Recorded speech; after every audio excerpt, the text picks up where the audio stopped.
পদ্মা নদীতে আছি। আর পদ্মা নদীতে এসে শরৎকালের আমার প্রিয় বন্ধুদের একটা জিনিস দেখানো হয়নি। এখন আশ্বিনের শেষ, শরৎকাল তো শুরু হয়েছে কবেই, কিন্তু আমার বন্ধুদেরকে দেখানো হয়নি। কি দেখাবো জানেন? এই যে আসুন, এটা হচ্ছে যে সারাঘাটের একদম শেষ সীমানা। এখানে একটা পর্যটক ছাউনি আছে। এই যে কাশফুল, এই কাশফুল এত সুন্দর লাগে, মানে অনেক কাশফুল হয় আমাদের ঈশ্বরদীর আশপাশে, পদ্মা নদীর আশপাশে অনেক কাশফুল হয়। এটা কিন্তু সারাঘাটে।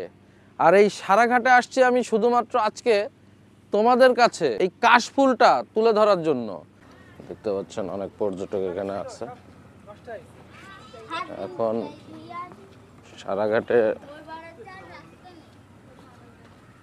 কাশফুলগুলো সব শেষ, শরতের শেষ। কাশফুলের সৌন্দর্য কিন্তু সবসময় ভালো লাগে। কিসের জন্য? পদ্মা নদীর পাশে, এই যে আমার পাশে দেখুন বালুর খামাল, এটা সারাঘাট। আর এই যে পদ্মা নদী, একটু আগে যে পদ্মা নদীর যে ঢেউ দেখলাম ভাই, বাস্তবে দেখলাম পদ্মা নদীর ঢেউ সমুদ্রের মতো আওয়াজ করতেছে। কেমনে সম্ভব ভাই? এটা পদ্মা নদী, খরস্রোতা পদ্মা নদী।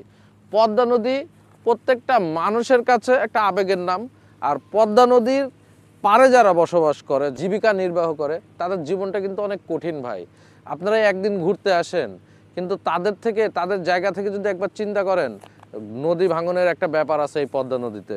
তাই সবসময় নিজেকে তাদের জায়গা থেকে একবার চিন্তা করবেন যে কেমন লাগতেছে। হ্যাঁ, তাদের জায়গা থেকে চিন্তা করতে হবে আসলে বাস্তবতা কত কঠিন।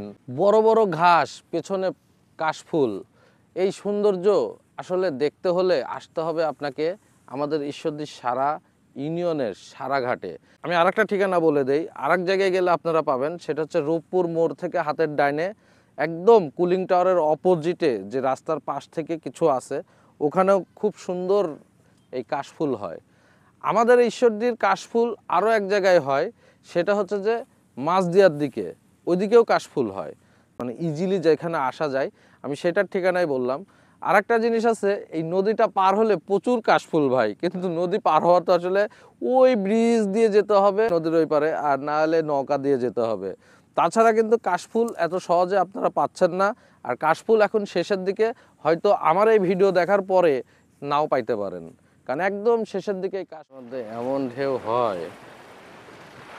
এটা সারাঘাটের ব্লকের শেষে এই যে ঢেউগুলো হচ্ছে, এটা কিন্তু ন্যাচারাল ঢেউ, কোনো নৌকাও যায় নাই, সেই নৌকার যে ঢেউ সেটা না, কিন্তু এটা কিন্তু ন্যাচারাল, একদম ন্যাচারাল ঢেউ। আর এই যে এদিকে বালুর খামাল, প্রচণ্ড ঢেউ হচ্ছে আজকে এই সারাঘাটে।